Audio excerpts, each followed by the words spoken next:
자, 오늘은 우리가 마지막 날 추수에 대한 말씀을 우리가 보게 됩니다. 특별히 이 말씀은 7가지 표징 중에 마지막 표징인데요.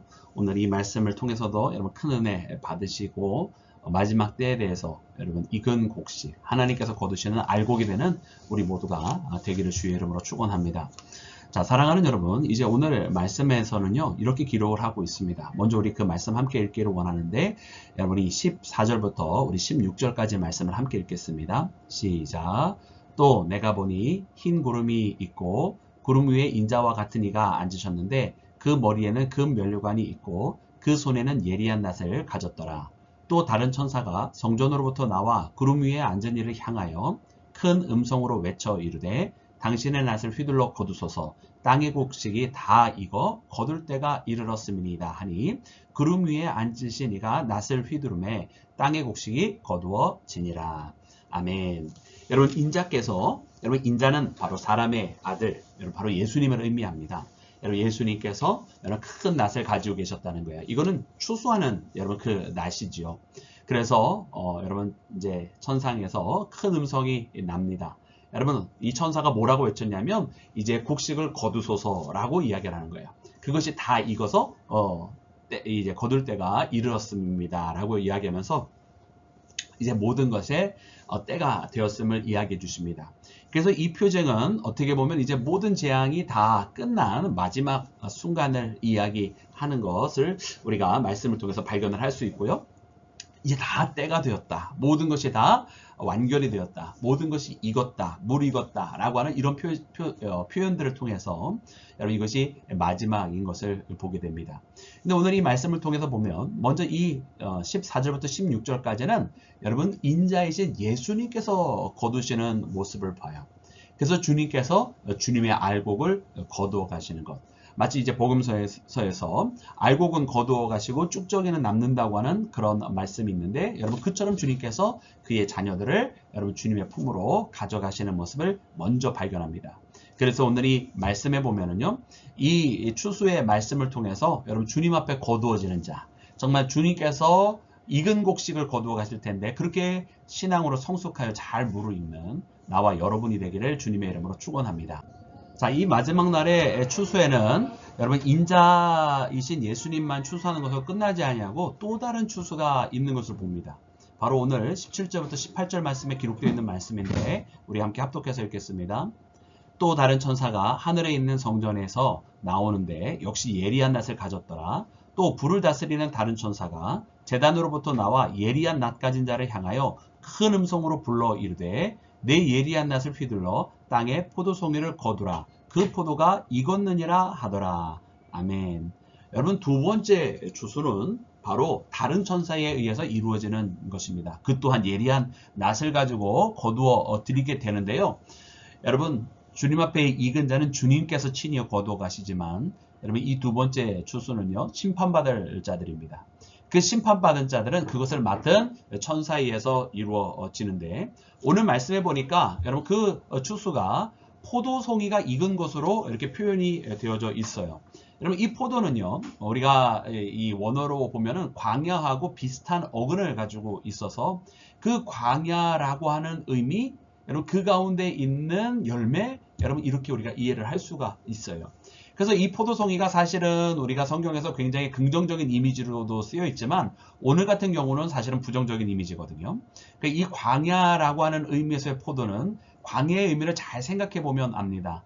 여러분 우리가 광야에서 여러분 세례 요한이 무엇을 외쳤나요? 회개하라 천국이 가까웠느니라 외쳤죠. 여러분 사람이 많은 도성이 아니라 광야에서 외쳤다라는 것은 여러분 그 의미와 상징 때문에 그런 거예요. 바로 거기에 악한 열매 또한 무르익어져 있는 그래서 광야와 같은 풍성한 열매가 아닌 메마른 상태의 이스라엘 하나님 앞에 드릴 것이 없는 이스라엘의 모습이 바로 광야의 모습이고 이 광야와 여러분 언어 유희인데 여러분 비슷한 음이 나오는 포도송이를 그래서 이 가운데 넣어둔 것입니다. 그래서 이 포도가 익었다고 하는 것은 여러분 포도가 사실 우리가 얼마나 저는 개인적으로 굉장히 좋아하는 열매인데 여러분 그런 열매가 아니라 하나님 앞에 드릴 것이 없는 메마른 것, 광야구나. 그래서 회개해야만 한다라고 하는 메시지를 세례 요한이 외쳤구나라고 하는 것을 여러분 우리가 깨달아야 할 것입니다.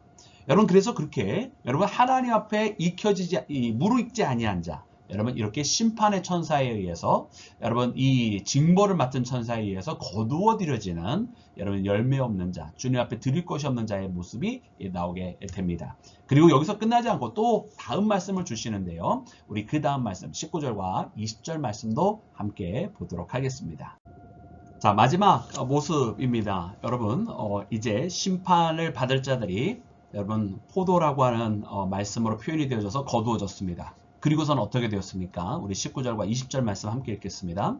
천사가 낫을 땅에 휘둘러 땅의 포도를 거두어 하나님의 진노의 큰 포도주 틀에 던짐에 성 밖에서 그 틀이 밟히니 틀에서 피가 나서 마을 굴레까지 닿았고 1600 스타디온에 퍼졌더라. 아멘. 여러분 오늘 이 말씀을 통해서 보면 거두어지고요. 이 포도들은 그 틀에 던져지고 그리고 거기서 밟히는 역사가 되어집니다. 특별히 이것을 성 밖이라고 표현을 해주셨어요. 그러니까 하나님의 성 안과 성 밖이 구분이 되어지는 것이고 거두어들여진 자 여러분 아까 알곡들은 성 안에 거는 자가 되겠죠. 그러나 여러분 내침을 받은 자 주님 앞에 그 홀례의 잔치에 들어가지 못하고 문 밖에 서 있는 자 여러분 그들은 바로 이 성 밖에서 밟혀지고 그 틀에서 짜여지게 되는 모습을 봅니다. 특별히 말씀해 보니까 여러분 틀에서 피가 나서 말굴레까지 나고 여러분 이르기를 1600 스타디온에 퍼졌더라 라고 기록이 되어 있어요. 이게 1600 스타디온은 여러분 뭐 2가지 혹은 3가지 정도의 해석하는 방법이 있는데 첫 번째는 여러분 이 스타디온이 실질적인 거리로 하면은 킬로미터의 반 정도 됩니다. 아니죠. 조금 더 됩니다. 그래서 1600 스타디온 그러면 약 한 4분의 1보다 좀 더 하니까 한 320km 정도 되는데요.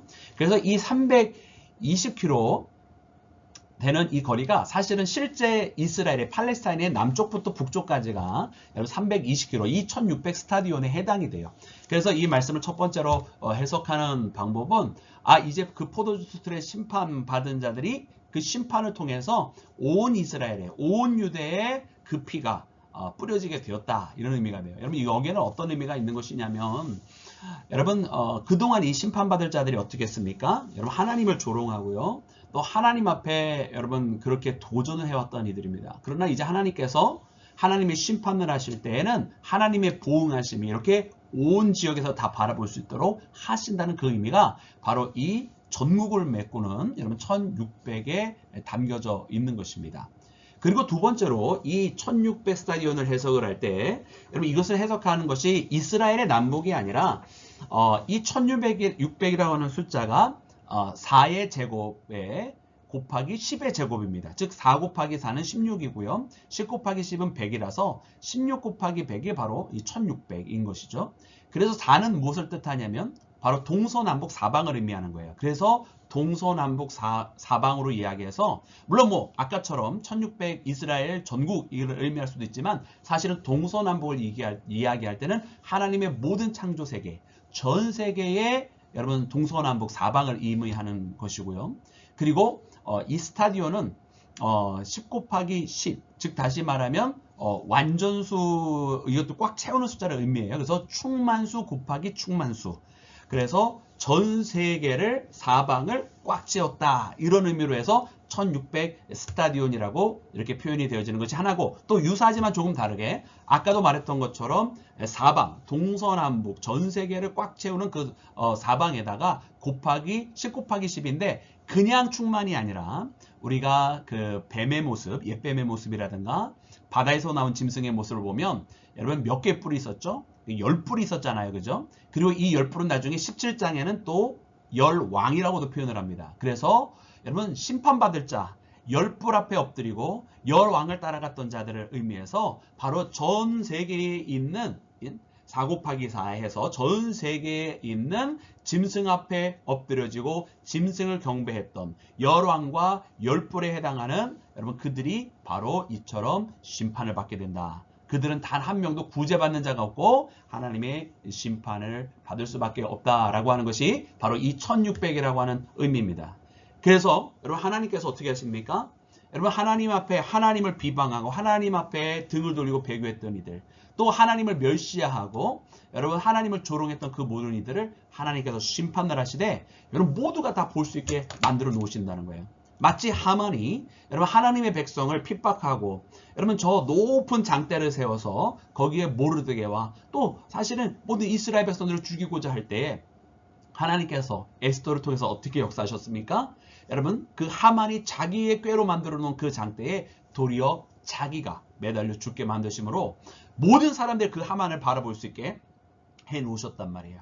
그래서 그 악한 꾀가 어떠한 결말로 맞춰지게 되었는지 결국 하나님을 비방하고 하나님을 공격하는 세력을 하나님께서 그 모습을, 그 부끄러운 모습을, 그리고 그 추악한 모습을 있는 그대로 다 보여주시고 또 하나님 앞에 도전했던 자의 그 비극적인 최후의 모습을 만천하에 보여주시는 것이 바로 이 마지막 추수의 모습입니다. 바야흐로 구원받을 자와 여러분 심판받을 자가 완전히 극명하게 갈리는 사건. 여러분 이것이 마지막 재앙이 일어나기 전에 먼저 표징으로서 보여주심으로써 이 신앙의 길은 결국은 선택의 문제이다. 우리가 주님의 오른편에 구원받는 자에 설 것이냐 아니면 심판받을 자에 설 것이냐. 우리가 하늘에 이르게 될 것이냐 아니면 이 땅에 머물다가 죽음을 맞이하게 될 것이냐. 바로 이 문제라고 하는 것을 우리에게 알려주시는 거예요. 어떤 이들은 뭐 심판이 어디 있냐, 뭐 하나님이 어디 있냐, 뭐 지옥이 어디 있냐 이런 이야기를 하는데 여러분 그 모든 것들이 다 헛소리에 불과한 것임을 알게 하시고 정말 이 땅에 살아가는 동안 깨어 있어서 주님의 나라를 준비하라고 하시는 여러분 하나님의 메시지를 마음속 깊이 듣는 나와 여러분이 되기를 주의 이름으로 축원합니다.